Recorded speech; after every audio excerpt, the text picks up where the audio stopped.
Tetrahedral void है और जो ऑक्टाहेड्रल वॉइड है, ठीक है, ये दो तरह के वॉइड होते हैं जो क्लोज पैकिंग में होते हैं।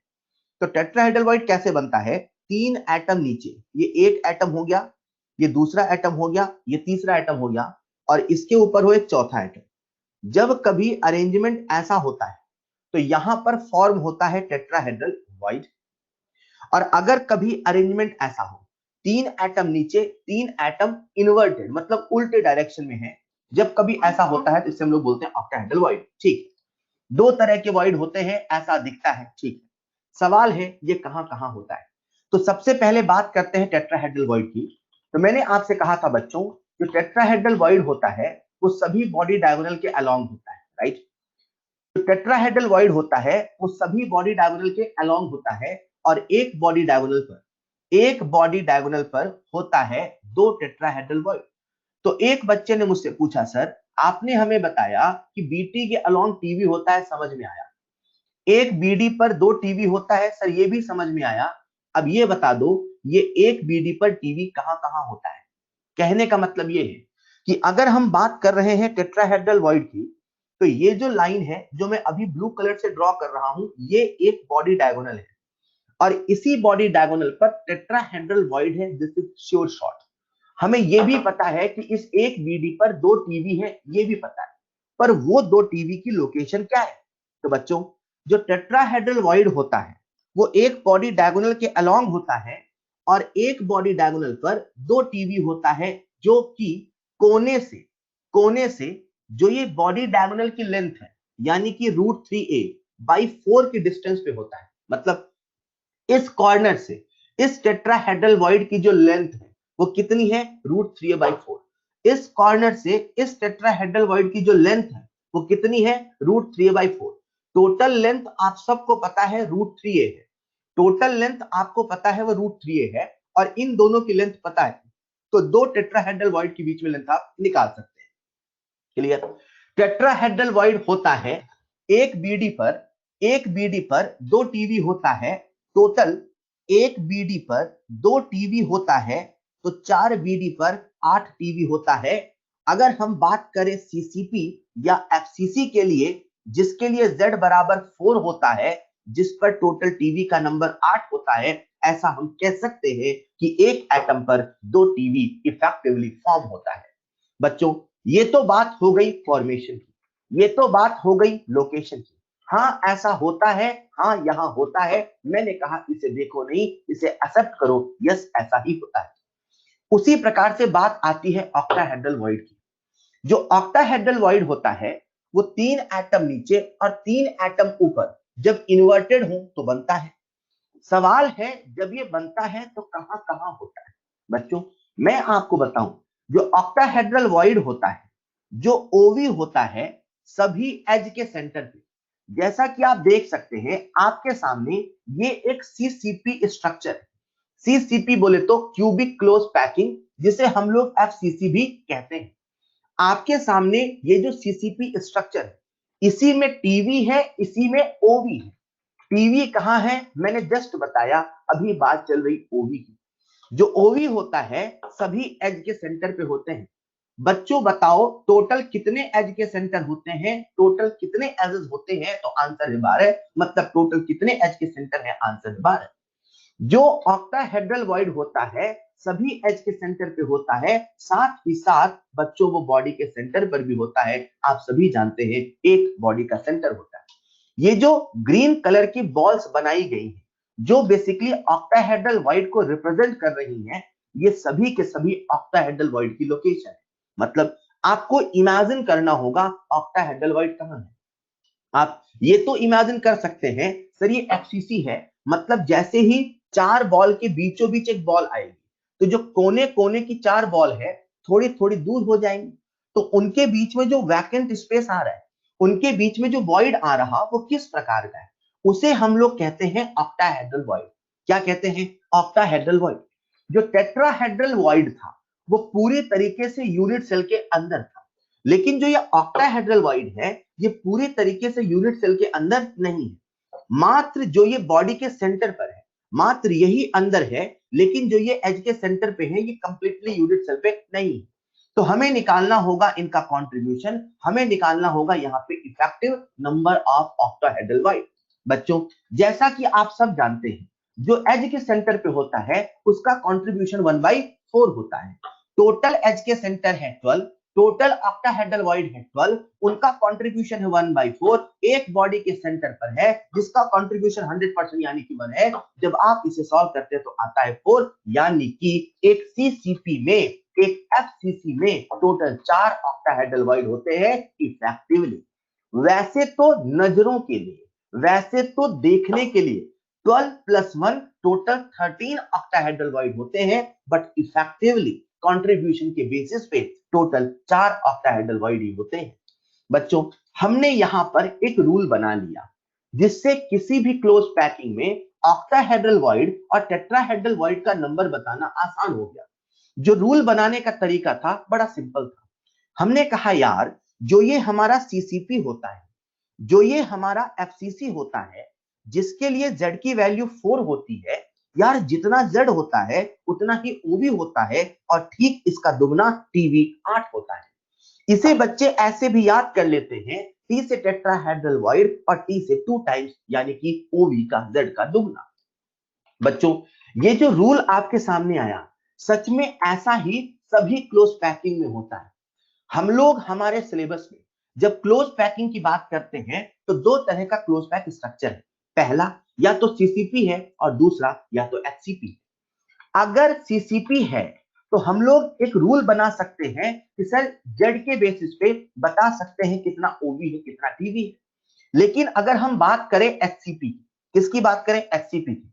तो बच्चों आप सभी जानते हो एचसीपी में जेड कितना है? 6, यानी इफेक्टिव नंबर ऑफ एटम कितने हैं? 6।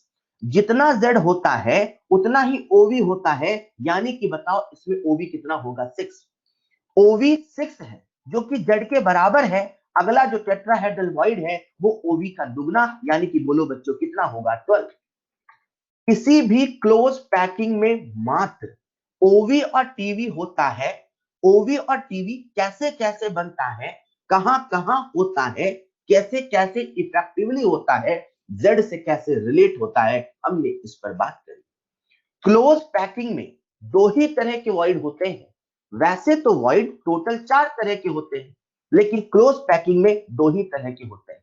बच्चों अगर आपने इन पोजीशंस को समझ लिया है, ऑक्टाहेड्रल वॉइड और टेट्राहेड्रल वॉइड की पोजीशन को समझ लिया, तो मैं जो आपको अभी कुछ सवाल देने वाला हूं कुछ सवाल बड़ी आसानी से आपसे बनेंगे। पहला सवाल मैं सिखाऊंगा, बाकी सारे सवाल आप करना। तो पहला सवाल ये कह रहा है बच्चों, in solid oxide, oxide ions are arranged in CCP. सवाल में बोल दिया है कि जो ऑक्साइड आयन है उनकी लोकेशन है सीसीपी। जैसे ही सवाल ने सीसीपी बोला, अपने को स्ट्राइक कर गया यार सीसीपी है मतलब सभी कोने पे और फेस के सेंटर पर है, यानी इसका इफेक्टिव नंबर 4 है।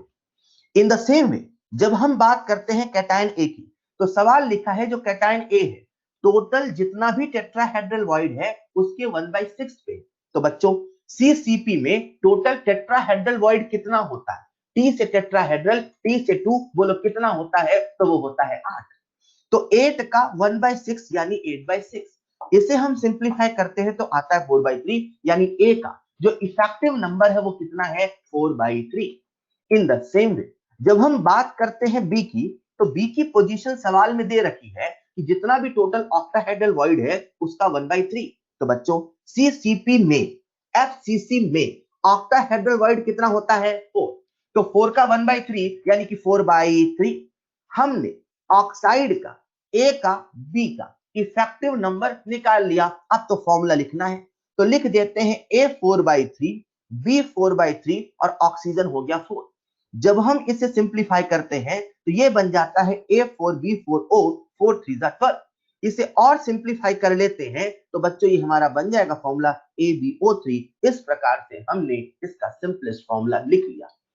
सिंपलेस्ट फॉर्मूला लिखने के लिए हमने यहां पर कंट्रीब्यूशन को देखा और कंट्रीब्यूशन के बेसिस पे इफेक्टिव नंबर को लिखा और फिर हमने उसे सिंपलेस्ट रेशियो में कन्वर्ट कर दिया, ठीक वैसे जैसे हम एम्पिरिकल फॉर्मूला में किया करते थे। आई होप आप सबको ये सवाल समझ में आया होगा और अगला सवाल करने के लिए आप सब पूर्ण रूप से तैयार होंगे। बोलो क्या समझ में आया? बोलो क्या समझ में आया? अगर आपको ये समझ में आया बच्चों, तो अगला सवाल मैं आप सबके सामने लेके आ रहा हूं स्क्रीन पर, जिसका आंसर आप सबको देना है। In a compound, atom B occupies HCP tagging and atom A is presenting 2 by 3rd of octahedral void, then formula will be, again, effective number निकालो, उसे simplest ratio में convert करो।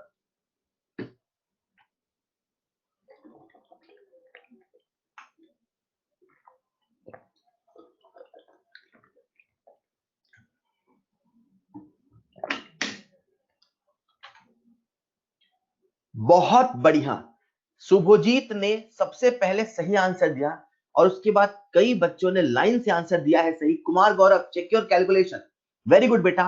And the correct answer for this problem is A2B3। And the correct answer for this problem is A2B3। जिन बच्चों को नहीं समझ में आया उनके लिए बेटा, पोजीशन को देखते चलो, इफेक्टिव नंबर लिखते चलो, सिंपलेस्ट रेशियो में कन्वर्ट करते चलो, पोजीशन को देखते चलो। तो बी की पोजीशन क्या है? HCP। जैसे भाई ने बोल दिया HCP, तो आपको समझ जाना है उसका नंबर है 6। भाई ये CCP नहीं है, ये FCC नहीं, बोलो ये क्या है? HCP। तो बी का नंबर कितना आ गया? 6। अब आते हैं आंसर, अब आते हैं ए पर। तो जो ए है वो लिखा है 2/3 of octahedral void. Octahedral void कितने हैं बच्चों? 4। तो 4 का 2/3, सुनो सुनो सुनो, ऑक्टाहेड्रल वॉइड 4 किस में होते हैं? सीसीपी में। ये सीसीपी नहीं है, ये है एचसीपी, और एचसीपी का जेड कितना होता है? 6। तो इसका ओवी कितना होगा? 6। इसका टीवी कितना होगा? 12। अगर सीसीपी की बात करता तो हाँ हम 4 लिखते, पर ये सीसीपी नहीं है, ये तो है एचसीपी। तो बोलो हम यहाँ पे क्या लिखेंगे? 2/3 इंटू 6। जब इसे हम सिंप्लीफाई करते हैं तो आता है 4। लो हमारे सामने ए आ गया 4, बी आ गया 6। क्या इसे सिंप्लीफाई नहीं कर सकते? क्या आप सिंपलेस्ट फॉर्मूला नहीं लिख सकते? क्या ये बहुत मुश्किल था? क्या ये बहुत मुश्किल था? बोलो ना। So the correct answer is A2B3। बच्चों अगर आप सब सीख गए हैं तो अगला सवाल आप सबके सामने स्क्रीन पर, और पूरी क्लास से उम्मीद है इस सवाल के आंसर की। थोड़ा अच्छा सवाल है।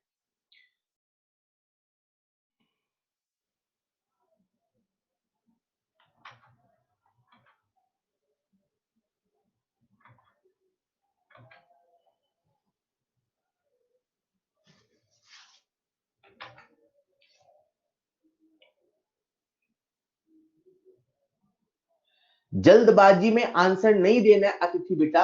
सवाल में देखो लास्ट में एक लाइन लिखा है, if all atoms are removed along any one body diagonal. किसी एक बॉडी डायगोनल के अलोंग सभी एटम को हटा दिया, ये भी पढ़ना है। किसी एक बॉडी डायगोनल के अलोंग सभी एटम को हटा दिया, ये भी पढ़ना है।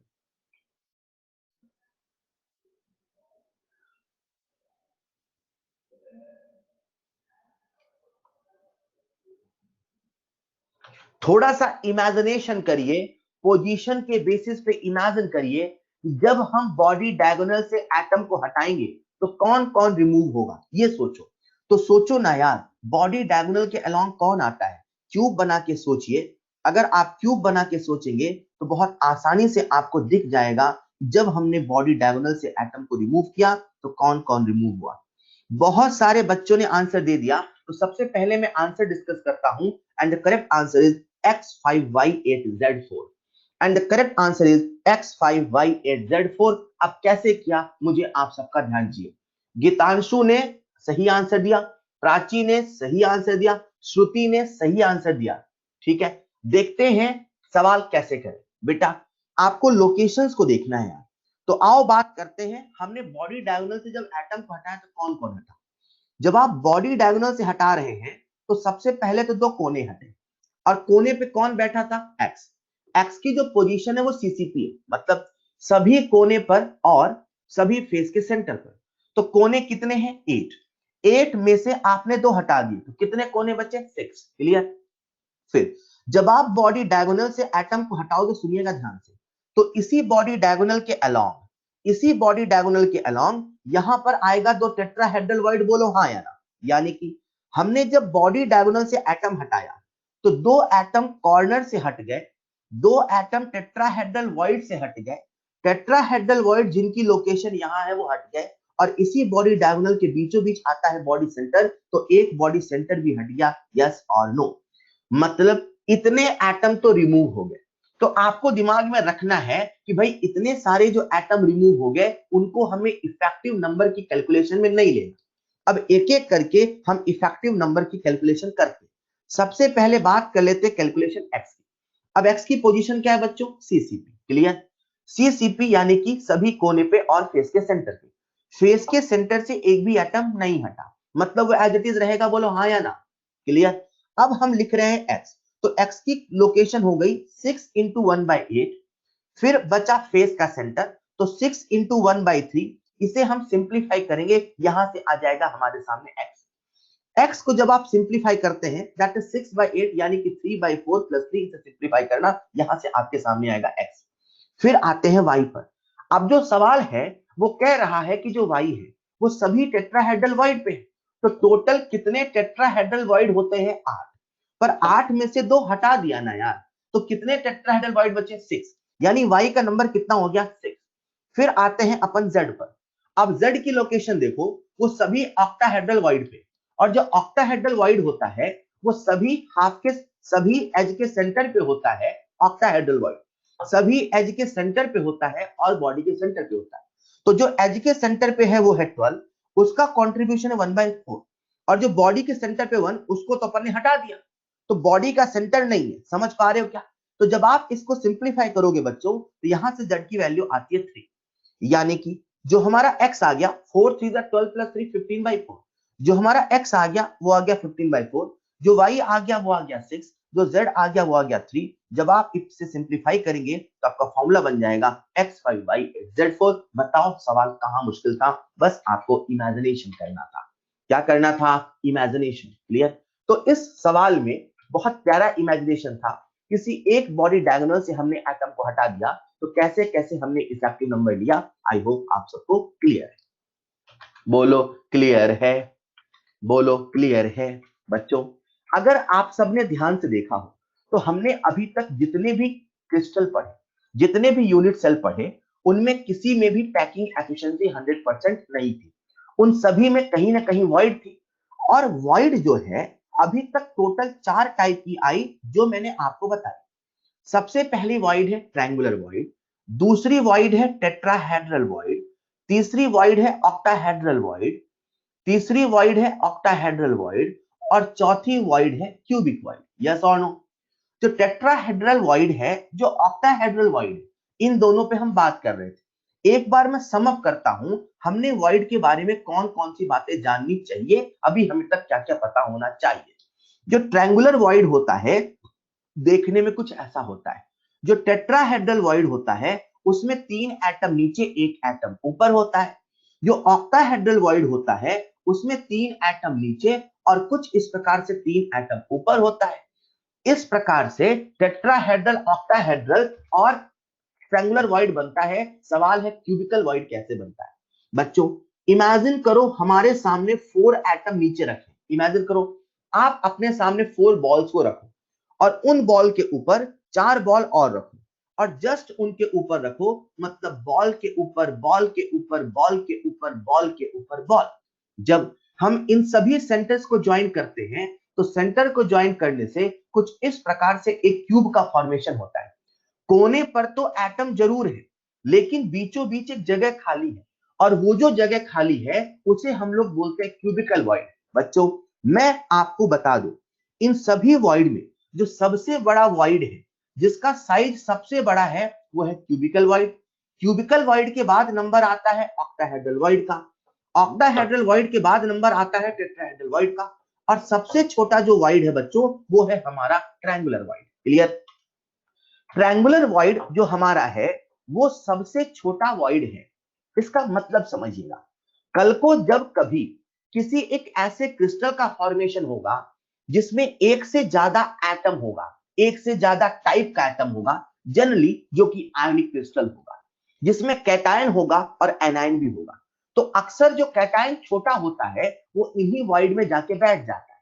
अब कैटायन किस वॉइड में जाके बैठेगा, ये वॉइड का साइज डिसाइड करता है। या इसे हम ऐसे बोले बच्चों, सीजियम जैसा बड़ा कैटायन, सीजियम प्लस एक बहुत बड़ा एटम है, तो सीजियम जैसा बड़ा कैटायन कभी ट्रायंगुलर वॉइड में नहीं बैठ सकता, कभी टेट्राहेड्रल वॉइड में नहीं बैठ सकता, कभी ऑक्टाहेड्रल वॉइड में नहीं बैठ सकता। वो बैठता है तो बड़े बड़े वॉइड जैसे कि क्यूबिक वॉइड। इन चारों वॉइड में जो क्लोज पैक्ड स्ट्रक्चर है दैट इज सीसीपी और एचसीपी, उनमें दो ही तरह के वॉइड हैं, या तो टीवी है या तो ओवी है। वैसे तो टोटल 4 तरह के वॉइड होते हैं, लेकिन क्लोज पैकिंग में केवल 2 ही तरह के होते हैं। बच्चों, ये जो वॉइड है जिनका ये साइज का सीक्वेंस है, अगर हम बात करें कोऑर्डिनेशन नंबर की, मतलब नियरेस्ट सराउंडिंग एटम, तो ट्रायंगुलर वॉइड में कितना कोऑर्डिनेशन नंबर आएगा? 3। टेट्राहेड्रल वॉइड में कितना आएगा? 4। 3 नीचे 1 ऊपर। ऑक्टाहेड्रल में कितना आएगा? 3 नीचे 3 ऊपर 6। और क्यूबिक वॉइड में कितना आएगा? 4 नीचे 4 ऊपर यानी कि 8। जैसा कि आप देख सकते हैं, जैसे जैसे कोऑर्डिनेशन नंबर बढ़ता है वैसे वैसे साइज ऑफ वॉइड बढ़ता है। तो जिसका कोऑर्डिनेशन नंबर जितना ज्यादा होगा उसका साइज उतना ज्यादा होगा। बच्चों, में आपको बताऊं, इसी बात का फायदा उठाता है आयोनिक क्रिस्टल। जब एक जैसे एटम होते हैं दैट इज प्योर एलिमेंट, तो प्योर एलिमेंट में जो वॉइड है वो खाली रह जाता है, लेकिन जो आयोनिक क्रिस्टल है जिसमें कैटायन भी है और जिसमें एनायन भी है, उसमें वॉइड खाली नहीं रहता। उन्हीं वॉइड्स पे बैठा होता है छोटा छोटा एटम, अक्सर जो कैटायन होता है। किस वॉइड पर कौन सा कैटायन है ये हमें पता होना चाहिए।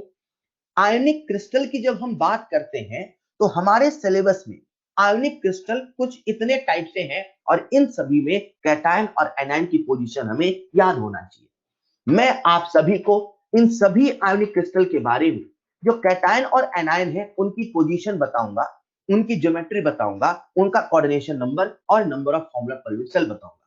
तो बच्चों, चलो बात करते हैं आयोनिक क्रिस्टल की। आयोनिक क्रिस्टल पढ़ने की आवश्यकता क्यों आन पड़ी? क्योंकि अभी तक एक भी ऐसा यूनिट सेल नहीं बना था जिसकी पैकिंग एफिशिएंसी 100% हो। तो क्या उन सब में वॉइड था? तो क्या उन सब में कोई छोटा एटम आके बैठ जाएगा? तो क्या आयोनिक क्रिस्टल में इसी बात का एप्लीकेशन है कि छोटा छोटा एटम अक्सर जो कि कैटायन है इन्हीं वॉइड पे फिट होता है। हमारे सिलेबस में टोटल 6 आयोनिक क्रिस्टल है जो हमें याद होने चाहिए। सबसे पहला है NaCl, दूसरा है सीजियम क्लोराइड, तीसरा है ZnS जिसे हम लोग कहते हैं जिंक ब्लेंड टाइप और स्फेलेराइट टाइप, चौथा है फ्लोराइड टाइप, आसानी से याद होगा CaF2 फ्लोरीन है तो फ्लोराइड टाइप।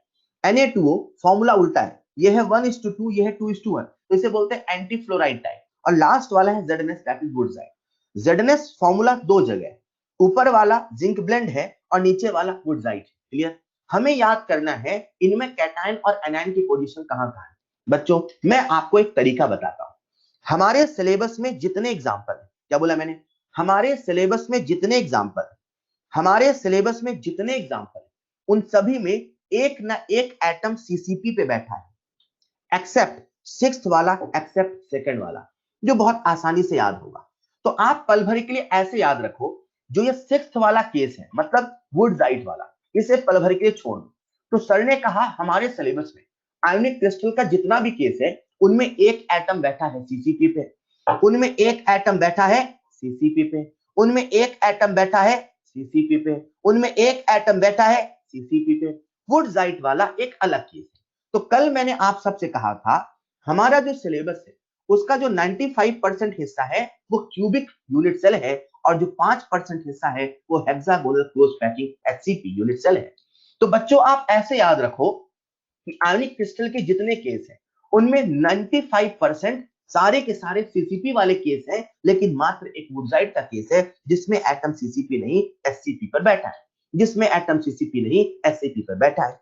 सर ने कहा था कि हमारे सिलेबस में जितने ही आयोनिक क्रिस्टल हैं उन सभी में एक एटम बैठा है सीसीपी पे। एक एटम जब बैठा है सीसीपी पे तो दूसरा एटम बैठा होगा वॉइड पे। सीसीपी में 2 तरह की वॉइड होती है, या तो टीवी होती है या तो ओवी होती है। बोलो हाँ या ना। सबसे पहले बात करते हैं हम NaCl की। NaCl में कैटायन है Na+ और एनायन है Cl-। मुझे पता है कि इसमें एक एटम सीसीपी पे बैठा है और मुझे पता है इसमें एक एटम वॉइड पे बैठा है। तो बताओ वॉइड में कौन बैठना चाहेगा? जो बड़ा है वो कि जो छोटा है वो? वॉइड पे कौन जाना चाहेगा? जो बड़ा है वो कि जो छोटा है वो? तो आंसर है जो छोटा। छोटा अक्सर कौन होता है? कैटायन। आज छोटा कौन है? कैटायन। मतलब एक बात तो पक्की है, इसमें जो Cl माइनस है वो CCP पोजीशन पर बैठा है और इसमें जो कैटायन Na+ है वो वाइड पर बैठा है। सवाल है किस वाइड पर? बच्चों हमारे सिलेबस में जितने भी केस हैं उनमें से NaCl मात्र एक ऐसा केस है जिसमें कैटायन बैठा हुआ है ऑक्टाहेड्रल वाइड पर। मात्र NaCl ऐसा केस है जिसमें कैटायन बैठा है ऑक्टाहेड्रल वाइड पर। क्लियर? नेक्स्ट आते हैं हम सीजियम क्लोराइड पर। सर ने कहा था कि हमारे सिलेबस में जितने केस हैं उनमें से एक एटम बैठा है सीसीपी पर। अब जैसे ही सीसीपी आपने बोला तो आपने बगल में देखा बैठा है सीजियम प्लस।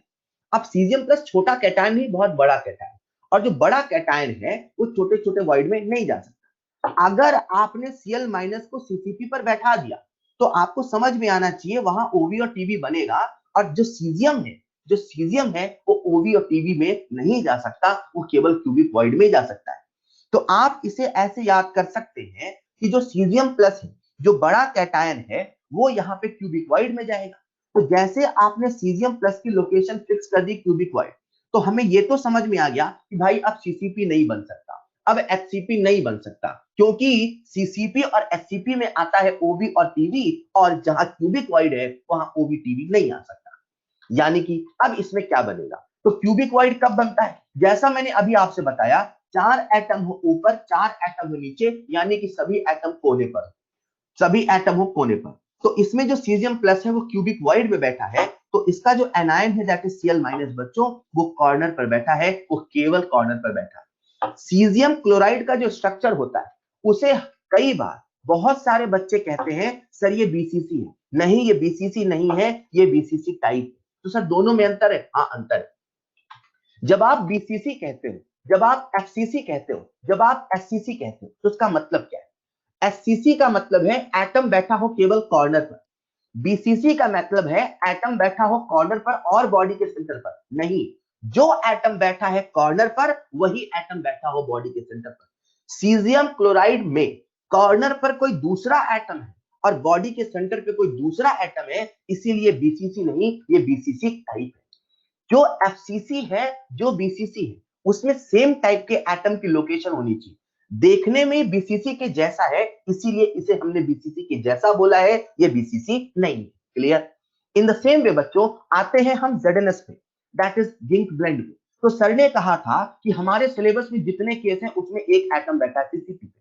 तो अपने पास कैटायन है जिंक और एनायन है सल्फाइड। तो एक बात तो पक्की है कि एक एटम बैठा है सीसीपी पे, दूसरा एटम बैठा है वॉइड पे। तो वॉइड पे कौन जाता है? जो छोटा है। छोटा कौन है? कैटायन। कैटायन कौन है? जिंक 2+। तो हम समझ गए जिंक 2+ तो गया वॉइड पे, यानी कि जो सल्फाइड है वो गया है सीसीपी पे। क्लियर? अब जो जिंक 2+ है वो किस वॉइड पे है? तो मैंने कहा हमारे सिलेबस में मात्र NaCl एक ऐसा केस है जिसमें Na+ बैठा है ऑक्टाहेड्रल वॉइड पे, बाकी सभी जगह केवल है टेट्राहेड्रल वॉइड। मात्र NaCl में Na+ बैठा है ऑक्टाहेड्रल वॉइड पे, बाकी सभी जगह है टेट्राहेड्रल वॉइड। यानी कि जो जिंक 2+ है वो टेट्राहेड्रल वॉइड पर बैठा है। अब सवाल है ये सारे टेट्राहेड्रल वॉइड पे बैठा है कि आधे पे बैठा है कि कितने पे बैठा है? पल भर के लिए हम मान लेते हैं, पल भर के लिए हम मान लेते हैं कि जो जिंक 2+ है वो सारे के सारे टेट्राहेड्रल वॉइड पे बैठा है, यानी कि उसका इफेक्टिव नंबर है 8। पल भर के लिए हम मान लेते हैं कि जो सल्फाइड आयन है उसका इफेक्टिव नंबर है 4। तो इससे जो फॉर्मूला बनेगा बच्चों, वो फॉर्मूला बनेगा Zn8S4 यानी कि Zn2S। अगर जिंक 2+ सभी टेट्राहेड्रल वॉइड पे बैठा होता तो फॉर्मूला Zn2S होता। क्या फॉर्मूला Zn2S है? नहीं है। इसका मतलब यह है कि वो सभी टेट्राहेड्रल वॉइड पे नहीं बैठा है, वो 50% पे बैठा है, और जब 50% होगा तो कितना होगा? 4। तो आप ऐसे याद कर सकते हैं कि यहां पर जो टेट्राहेड्रल वॉइड है वो जरूर टेट्राहेड्रल वॉइड पे बैठा है, पर वो सभी टेट्राहेड्रल वॉइड पे नहीं बैठा, वो केवल 50% टेट्राहेड्रल वॉइड पर बैठा है। बोलो बच्चों समझ में आया? इन द सेम वे आते हैं CaF2 पे। अब जो CaF2 है उसे हम लोग बोलते हैं फ्लोराइड टाइप। बोलना जायज भी है, फ्लोरीन है तो फ्लोराइड टाइप, राइट? सर ने कहा था हमारे सिलेबस में जितने केस हैं उसमें एक एटम बैठा सीसीपी पे। तो हमने क्या किया? एटम को लिख लिया, लिख लिया कैल्शियम 2+ को, लिख लिया फ्लोराइड आयन। अब हमने ध्यान से देखा इसमें छोटा कौन है बच्चों? वैसे तो अक्सर कैटायन छोटा होता है, बट भूल न जाना ये जो एनायन है ये कोई नॉर्मल एनायन नहीं है, फ्लोराइड आयन है।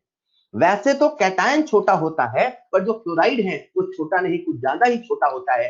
Anomalous behaviour of the first element of each group, ऐसा आपने पढ़ा होगा।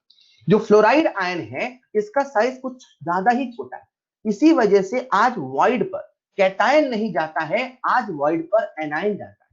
और ये जो एनायन है ये वॉइड पर जाएगा, और ये जो कैटायन है ये अपनी पोजीशन पर जाएगा। तो किस पोजीशन पे जाएगा? सर ने कहा था कि एक एटम पक्का सीसीपी पे जाएगा, तो हमने इसे भेज दिया सीसीपी पर। अब एफ माइनस जाएगा वॉइड पर। तो सीसीपी में होते हैं दो तरह के वॉइड, एक होता है टीवी, दूसरा होता है ओवी। सर ने कहा ओवी का मात्र एक केस NaCl है, मतलब बच्चे कहां जाएगा? टीवी पर। अब सवाल है ये सारे टीवी पर जाएगा कि 50% पर जाएगा? तो आप एक बार इसका फॉर्मूला लिख के देखिए। इमेजिन करो ये सारे टीवी पे गया होता, तो इसका इफेक्टिव नंबर 8 होता, इसका नंबर 4 होता, फॉर्मूला CA4F8 यानी CaF2 होता। क्या फॉर्मूला CaF2 है? हाँ है। क्या फॉर्मूला CaF2 है? हाँ है। यानी कि इसने सभी टेट्राहेड्रल वॉइड को ऑक्युपाई किया है। तो हमने यहां से इसे याद कर लिया बच्चों कि जो फ्लोराइड आयन है वो सभी टेट्राहेड्रल वॉइड पर है, ऑल टेट्राहेड्रल वॉइड पर। क्लियर? नेक्स्ट आता है Na2O। Na2O का नाम है एंटी फ्लोराइड। अपने को तो अपने लॉजिक पे चलना है क्या? सर ने कहा था जितने भी स्ट्रक्चर आयनिक क्रिस्टल हमारे सिलेबस में है उनमें एक एटम बैठा है सीसीपी पर। तो हमने इसमें लिख लिया एनायन, हमने इसमें लिख लिया कैटायन। फ्लोराइड वाला एक्सेप्शनल केस था क्योंकि फ्लोरीन कुछ ज्यादा ही छोटा था। यहां पर अपने पास एनायन है ऑक्साइड, यहां पर अपने पास कैटायन है Na+। तो जो ऑक्साइड है वो कहां जाएगा? सीसीपी पर। अब जो Na+ है वो कहां जाएगा? वॉइड पर। वॉइड कौन सा? ओवी की टीवी। सर ने कहा था ओवी का मात्र एक एग्जांपल NaCl है, मतलब ये कहां जाएगा? टीवी पर। अब सवाल है कि सारे टीवी पर जाएगा कि 50% पर जाएगा? तो फॉर्मूला बना के देख लो। हमने माना इसका नंबर है 8, हमने माना इसका नंबर है 4, तो हमने जब फॉर्मूला लिखा Na8O4 तो फॉर्मूला आगे Na2O। क्या फॉर्मूला यही होना चाहिए? हाँ यही होना चाहिए। क्या यही है? हाँ यही है। यानी कि इस बार इसने जो पोजीशन ऑक्युपाई की है बच्चों, इसने 100% सारी की सारी पोजीशन ऑक्युपाई की है, यानी इसने ऑल टेट्राहेड्रल वॉइड पे लोकेशन स्पेसिफाई की है। क्लियर? इसी प्रकार से आता है ZnS। अब एक बात ये देख लो यार, Na2O को एंटी फ्लोराइड क्यों कहते हैं? ऊपर जो फ्लोराइड है उसमें जो कैटायन की लोकेशन है वो है सीसीपी, और इसमें जो कैटायन की लोकेशन है वो है टीवी।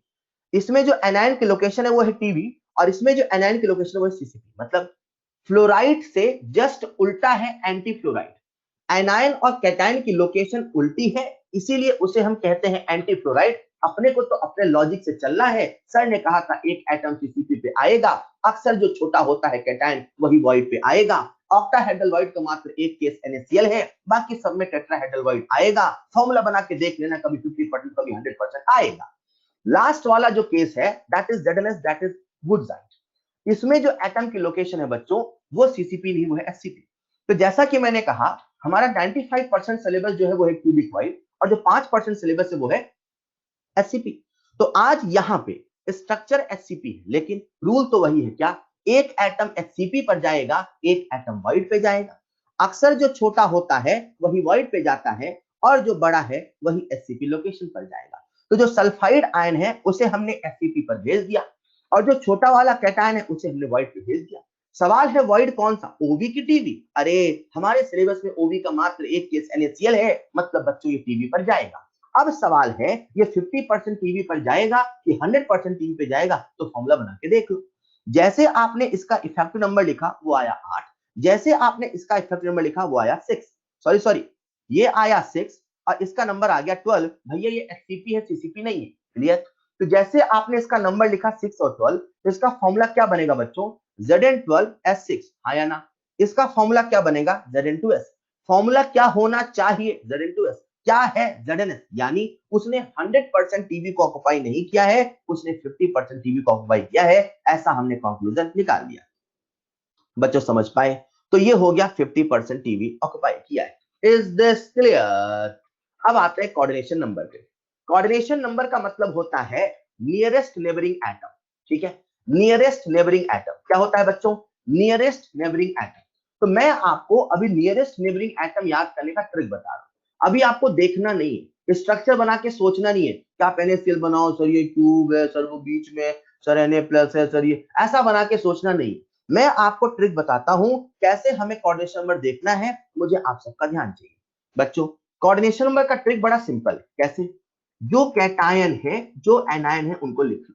फिर इसमें से जो वॉइड पे बैठा है, सुनिएगा, इसमें से जो वॉइड पे बैठा है आप उसका कोऑर्डिनेशन नंबर लिखो।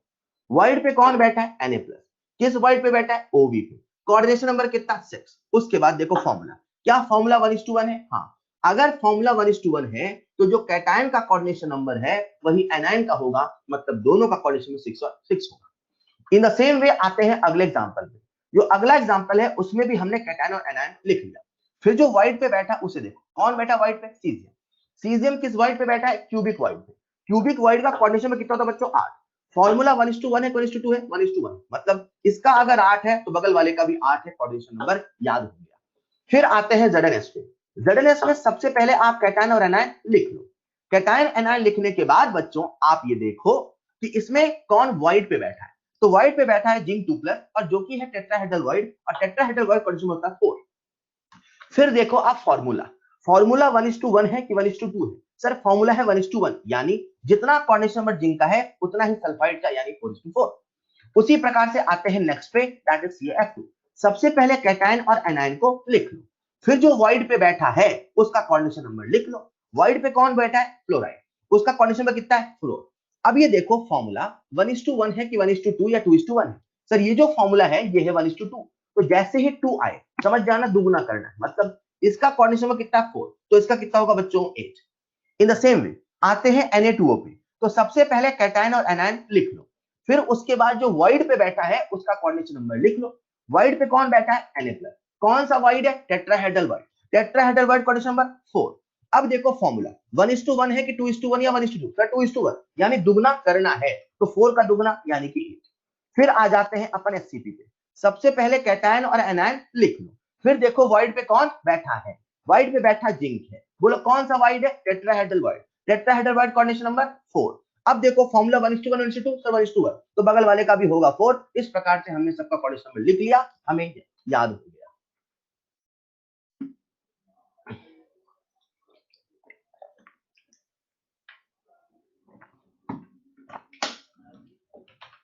याद हो गया? बोलो याद हो गया। बोलो याद हो गया। कितने बच्चों को याद हो गया? अरे वाह, बहुत बढ़िया। फिर आते हैं number of formula per unit cell पे। एक बार इसका मतलब समझिएगा बच्चों। जब मैं आपको NaCl का स्ट्रक्चर बता रहा था, तो अगर हम NaCl का स्ट्रक्चर विजुलाइज करना चाहें, राइट, तो मैं एक बार आपको दिखाई देता हूं, डायग्राम पीछे बना है वहां ले चलता हूं। तो अगर हम NaCl का स्ट्रक्चर विजुलाइज करना चाहें यार, तो जो NaCl का स्ट्रक्चर है कुछ ऐसा होगा। कैसा? जैसा मैंने कहा NaCl में जो Cl- है वो बैठा है CCP पर, और जो Na+ है वो बैठा है ऑक्टाहेड्रल वॉइड पर। और जो ऑक्टाहेड्रल वॉइड होता है वो सभी एज के सेंटर पर और बॉडी के सेंटर पर होता है। बच्चों ऐसा ही तो मैंने आपको बताया। अगर आप इस डायग्राम को ध्यान से देखो, तो ये जो डायग्राम है इसमें जो लाल वाली बॉल है ये Cl- को रिप्रेजेंट करती है। क्यों? क्योंकि ये सभी कॉर्नर और सभी फेस के सेंटर पे बैठा है। और इसमें जो ग्रीन वाली बॉल है ये Na+ को रिप्रेजेंट करती है, क्योंकि ये सभी एज के सेंटर पर और बॉडी के सेंटर पर बैठा है। तो मैंने इसे बॉडी के सेंटर पर भी बैठा दिया। देखो देखो, मैंने इसे बॉडी के सेंटर पर बैठा दिया। अभी जो ये आपके सामने स्ट्रक्चर है बच्चों, नहीं यार, अभी जो आपके सामने स्ट्रक्चर देख रहे हो क्या?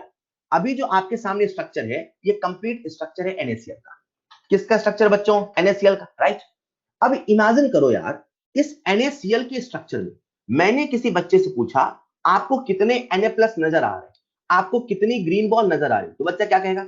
सर 12 एज का सेंटर है, एक बॉडी का सेंटर है, मतलब टोटल 13 Na+ नजर आ रहे हैं।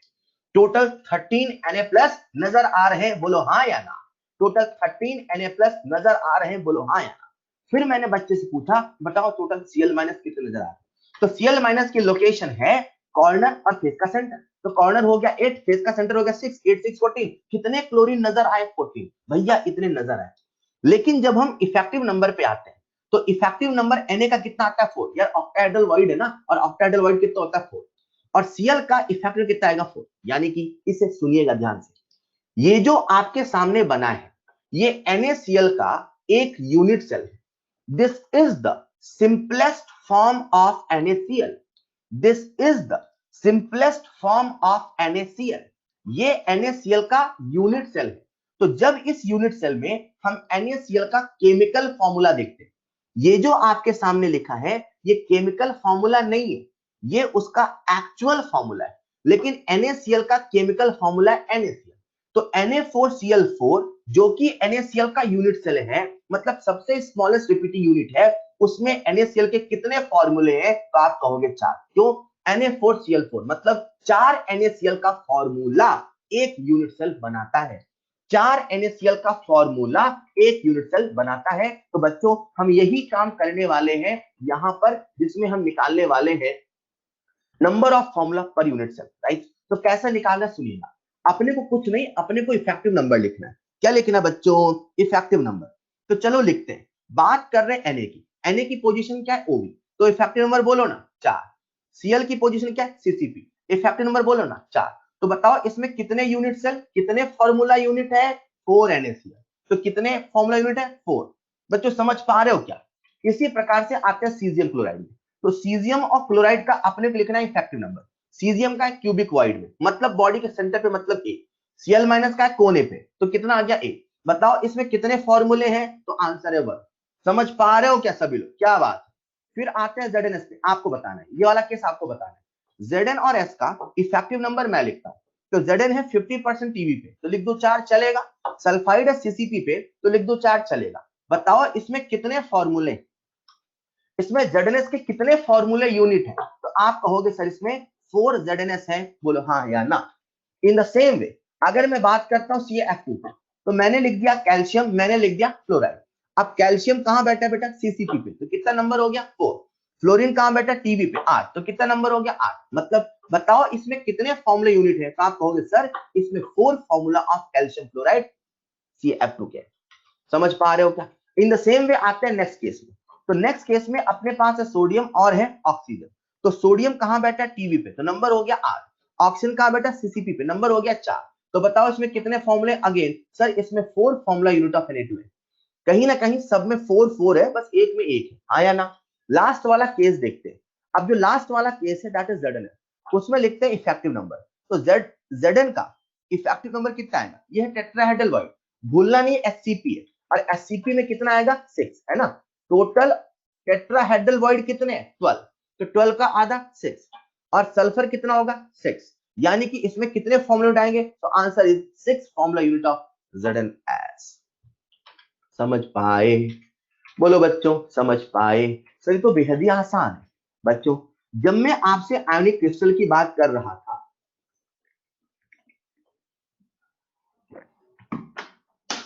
तो सबसे पहली बात, ये जो टेबल आपको मैंने याद कराई, आप इसे आज क्लास के बाद, मतलब अब जब सारी क्लास खत्म हो जाए, तो क्लास के बाद बैठना 15 मिनट, 2 बार 3 बार, हर बच्चे के हिसाब से अलग अलग है।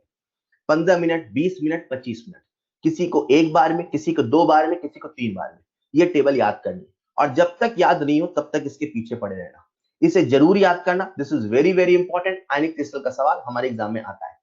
क्लियर? तो सवाल बोल देगा this crystal is NaCl type. अब NaCl टाइप बोल दिया तो आपको समझना पड़ेगा उसमें कैटायन की लोकेशन क्या है, एनायन की लोकेशन क्या है। तो ये वाला काम आपने आज ही करना, मैं ये कह रहा हूं, इसे कल पे मत छोड़ना। अगर आपने इसे आज रिवाइज कर लिया, आज इसे आपने 2 बार 3 बार लिख लिख के खुद से कर लिया, ये आपको नीट तक याद रहेगा। अगर इसे आपने आज नहीं किया, 1 सप्ताह 2 सप्ताह के बाद किया, तो आपको बार बार रिवाइज करना पड़ेगा, बार बार पढ़ना पड़ेगा। सो फर्स्ट थिंग, इसे आज ही रिवाइज करना है। क्लियर? अब बच्चों आपके मन में एक सवाल आना चाहिए, क्या सर यार ये Na+ में, थैंक यू प्राची बेटा, आप सबके मन में एक सवाल आना चाहिए, सर यार एक बात बताओ। मैंने कहा क्या? सर ये जो Na+ है ये ऑक्टाहेड्रल वॉइड में गया NaCl में? मैंने कहा हाँ। सर ये ऑक्टाहेड्रल वॉइड में ही क्यों गया? क्यों ये ऑक्टाहेड्रल वॉइड में गया? ये किसी और वॉइड में क्यों नहीं गया सर? क्यों ये इसी वॉइड में गया? या सर कोई कैटायन किसी वॉइड में जाता है, इसके पीछे की वजह क्या है? तो एक बच्चा मुझसे बड़ा सिंपल सा आंसर देता है, सर क्योंकि साइज सिमिलर है। नहीं आदित्य, ऐसा नहीं बेटा। साइज केवल कैटायन का ये डिसाइड नहीं करता कि वो किस वॉइड में जाएगा। मैं क्या कहने वाला हूं जरा सुनिएगा ध्यान से। इमेजिन करिए हमारे सामने ये एक एनायन है, ये एक एनायन है, और ये एक तीसरा एनायन। इन तीनों के बीच में एक वॉइड का फॉर्मेशन हो रहा है। इमेजिन करिए ये एक छोटा सा एनायन है, एक छोटा सा एनायन है, एक छोटा सा एनायन। इमेजिन करिए एक और बड़ा एनायन है, और बड़ा एनायन है, और बड़ा एनायन। इन तीनों ही जगह पर ट्रायंगुलर वॉइड का फॉर्मेशन हुआ है, लेकिन इन तीनों ही जगह पर जो कैटायन फिट होगा उस कैटायन का साइज अलग अलग है। किस वॉइड पर कौन सा एटम फिट होता है, कौन सा कैटायन फिट होता है, इसका डिसीजन अकेला कैटायन नहीं, एनायन कैटायन दोनों करता है। Anion and cation both are responsible for a particular type of cation fit in that void। मतलब ये जो छोटा वाला ट्रायंगुलर वॉइड है, इसमें ये छोटा वाला एटम ही फिट हो सकता है।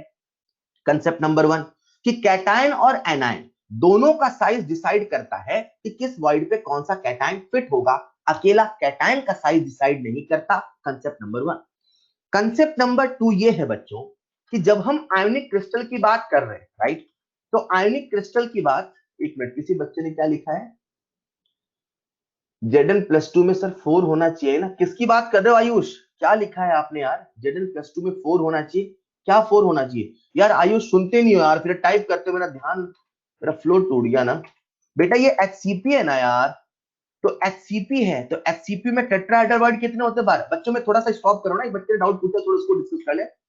उसने मुझसे पूछा सर ये 4 होना चाहिए, बेटा ये 6 क्यों होगा, देखो ना ये HCP है, तो HCP में टेट्राहेड्रल वॉइड 12 होते हैं, 12 का 50% 6 ही होगा ना। आदित्य जागो, आंसर दो। तो आपने जो कहा है ना 4 होना चाहिए, वो 6 है, यही कह रहे थे क्या, समझ गए, ओके। चलिए फिर से लौटते हैं। तो मैंने कहा कि बेटा किसी भी जगह पर कौन सा कैटायन फिट होगा, ये डिसाइड होता है कैटायन एनायन के दोनों के साइज से। नंबर 1 कंसेप्ट, अकेला कैटायन डिसाइड नहीं करता, मैं जाके यहां बैठूंगा, एनायन भी डिसाइड करता है, हाँ तू ही आके यहां बैठेगा। क्लियर। कंसेप्ट नंबर 2 ये है बच्चों, इमेजिन करिए हमारे सामने ये ट्रायंगुलर वॉइड है, आप सबका ध्यान चाहिए, ये ट्रायंगुलर वॉइड है, तो ये मैंने ट्रायंगुलर वॉइड बना दिया। अब इसमें ये अपना एक छोटा सा भाई कैटायन बैठा है। अब ये जो कैटायन भाई यहां पे बैठा है, ये यहां पर जस्ट फिट, कौन सी कंडीशन है, जस्ट फिट। जब कभी जस्ट फिट की कंडीशन होती है, मतलब सभी एनायन और सभी कैटायन एक दूसरे को टच कर रहे हैं, anion and cation touching each other.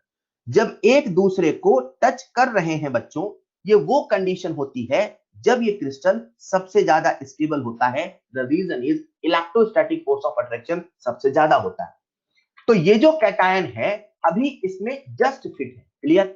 जैसे जैसे हम कैटायन का साइज बढ़ाते हैं, यही वाली सिचुएशन है, हम कैटायन का साइज बढ़ा रहे हैं, बढ़ा रहे हैं, बढ़ा रहे हैं, तो व्हाट विल हैपन, जैसे जैसे हम कैटायन का साइज बढ़ाएंगे, ये जो एनायन इसके सराउंडिंग में है ये दूर होते जाएंगे।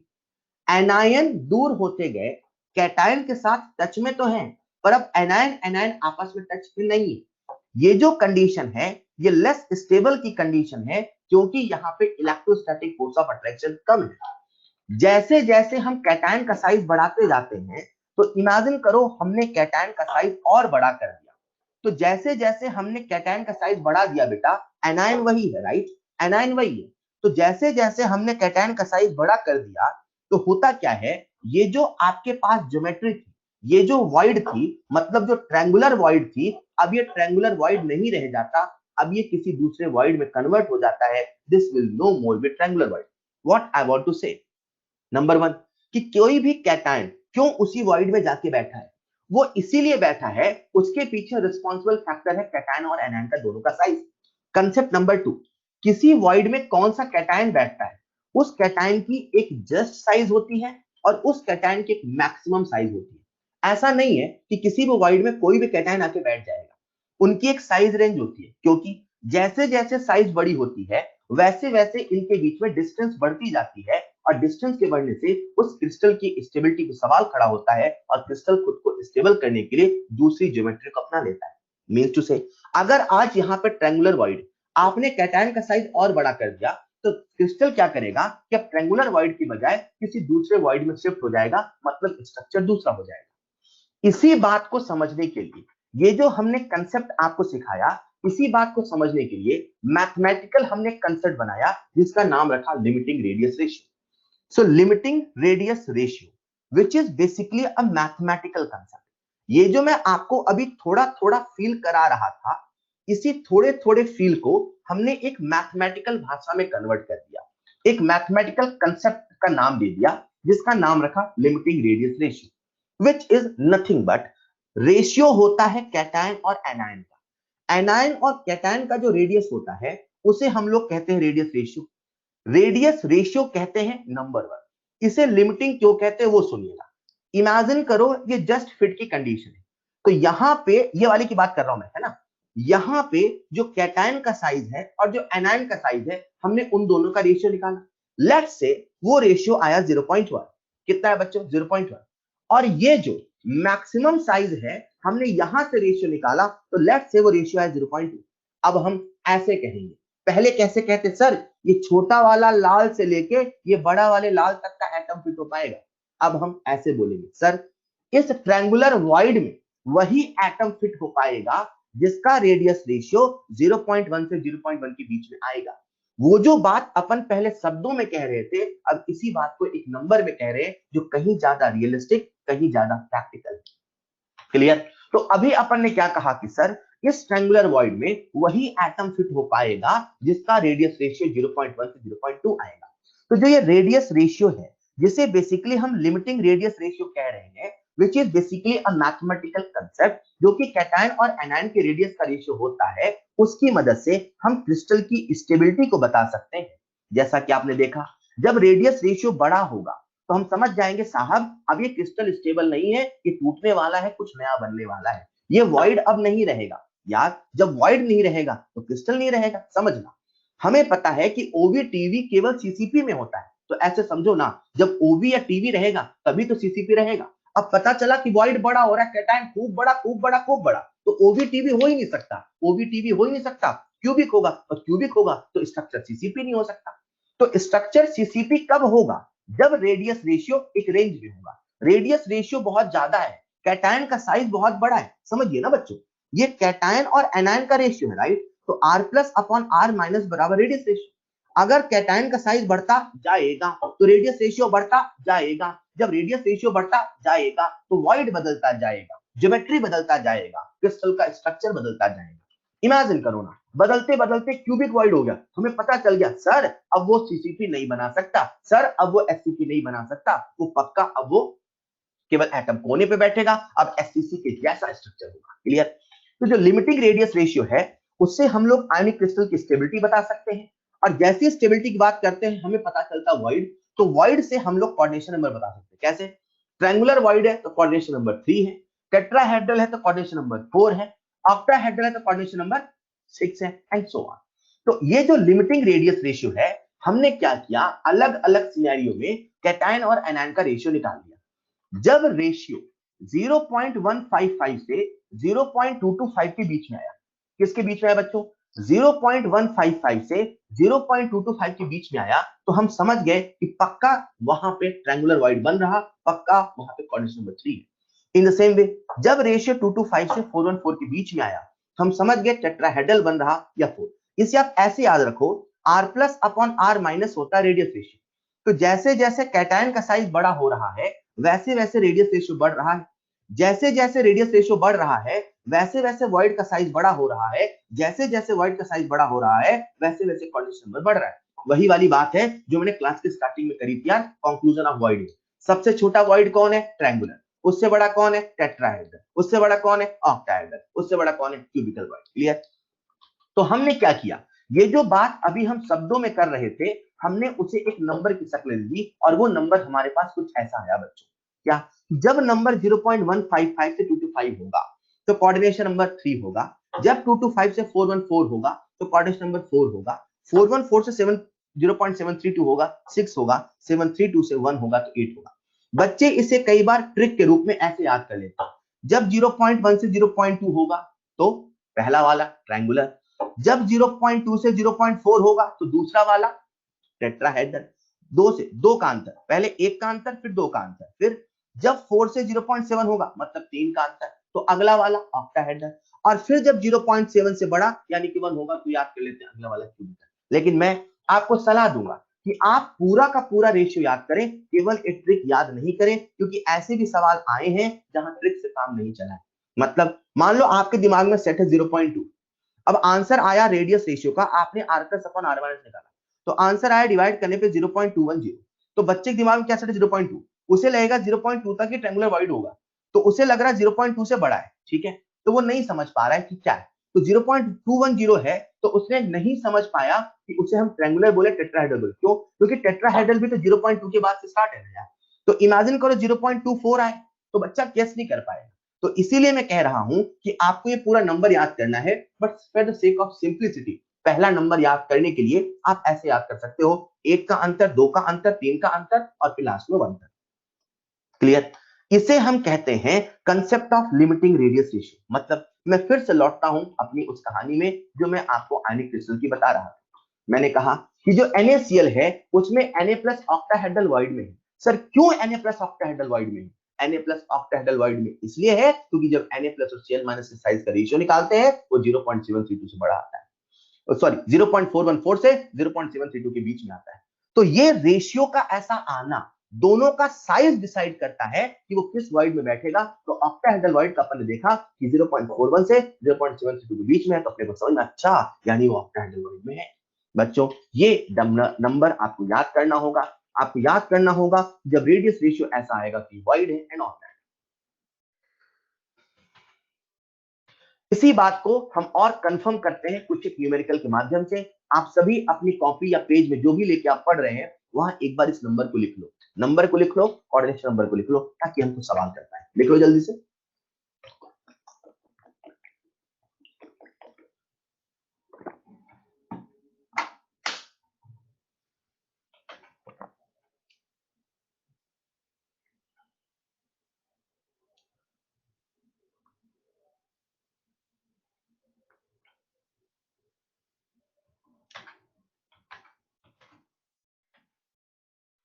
नहीं एग्जाम्पल इंपॉर्टेंट नहीं है, एग्जाम्पल इंपॉर्टेंट नहीं, एग्जाम्पल नहीं, एग्जाम्पल नहीं। हमने लिख लिया क्या? ऑलराइट, चलिए कुछ सवाल करते हैं। पहला सवाल आप सबके सामने स्क्रीन पर। A solid crystal AB has NaCl structure, ठीक है। If radius of anion is 200 picometer, then radius of cation will be। अब सवाल में बोल दिया है कि वो जो क्रिस्टल है वो NaCl के जैसा है, तो जैसे उसने हमें बोल दिया NaCl के जैसा है तो अपने मन में कैटायन एनायन की सारी पोजीशन आ गई। अपने को पता चल गया कि इसमें जो कैटायन है वो टेट्राहेड्रल वॉइड में, राइट। अब सवाल में कोई और डाटा नहीं दिया है, हमें पता है कि टेट्राहेड्रल वॉइड में। अब आपको पता हो तो सबसे पहले ऊपर था ट्रायंगुलर वॉइड, फिर उसके बाद आता था टेट्राहेड्रल, सॉरी टेट्राहेड्रल, और फिर उसके बाद आता था ऑक्टाहेड्रल। तो जैसे उसने बोला NaCl है तो हम समझ गए यार कहीं ना कहीं वो ऑक्टाहेड्रल वॉइड तो है। अब जो ऑक्टाहेड्रल वॉइड की रेंज होती है वो 0.414 से 0.732 के बीच में होती है। तो ऑब्वियस सी बात, ये रेडियस ऑफ कैटायन और रेडियस ऑफ एनायन का रेशियो है। तो जैसे जैसे कैटायन का साइज बड़ा होगा वैसे वैसे रेडियस रेशियो बड़ा होगा। सवाल में हमसे पूछा है रेडियस ऑफ कैटायन, तो एक बात तो बच्चों को समझ में आती है कि रेडियस ऑफ कैटायन हम 0.414 से भी बता सकते हैं, रेडियस ऑफ एनायन हम 0.732 से बता सकते हैं। सवाल हम किससे बताएं? बच्चों ये जो पहली लिमिट है, ये जो पहली रेंज है, इससे आएगा जस्ट फिट वाला साइज और इससे आएगा मैक्सिमम साइज। आप सब मुझे कॉमन सेंस से बता दो जस्ट फिट वाले में क्रिस्टल ज्यादा स्टेबल होगा कि मैक्सिमम साइज में ज्यादा स्टेबल होगा? जस्ट फिट वाले में ज्यादा स्टेबल होगा कि मैक्सिमम में ज्यादा स्टेबल होगा? बोलो बोलो। जस्ट फिट में। यार यही तो मैंने आपको बताया था कि जैसे जैसे साइज बड़ा होता जाएगा वैसे वैसे वो क्रिस्टल का स्ट्रक्चर बदल जाएगा। साइज यहाँ पे जो जस्ट फिट का होगा उससे मैक्सिमम स्टेबल होगा, यानी कि जब इसे हम सॉल्व करेंगे तो सॉल्व करने के लिए हम 0.41 लेके सॉल्व करेंगे तो आंसर आता है 82.8 पिकोमीटर। क्लियर? तो वेरी वेरी सिंपल सवाल, इससे हमने आंसर निकाला कैटायन का। बच्चों वो आया 82.8 पिकोमीटर। चलेगा? अगर आप इसे सीख गए हैं तो अगला सवाल आप सबके सामने स्क्रीन पर, बहुत बढ़िया सवाल है। अब इस सवाल में क्या करना है एक बार सोचो, फिर मैं बताता हूं बच्चा इसमें गलती क्या करता है। एक बार आप सोचो।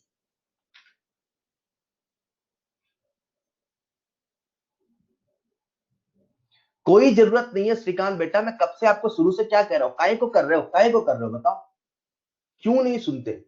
श्रीकांत सिंह मैं आपसे बात कर रहा हूं, काहे को कर रहे हो, मैंने कहा क्या?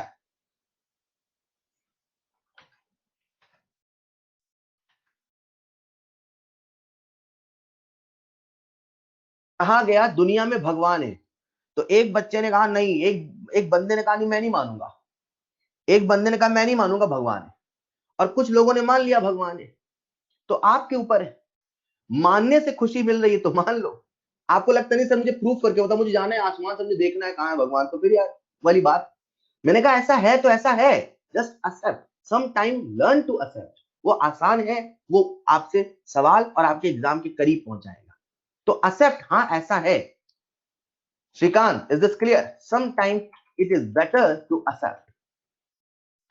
दो आयन है और कैटायन और एनायन है, क्लोज पैक स्ट्रक्चर है। हमसे पूछा है कोऑर्डिनेशन नंबर ऑफ कैटायन, मुझे लगता है सभी ने बता दिया होगा, and the coordination number is 6। क्या बात है यार, कैसे बताया आपने? दोनों का रेशियो निकाला और जो रेशियो आया वो आया 0.43, तो coordination number is 6। Is this clear? अगर आप सब सीख गए हैं तो अगला सवाल आप सबके सामने हो गए क्या? 2 सवाल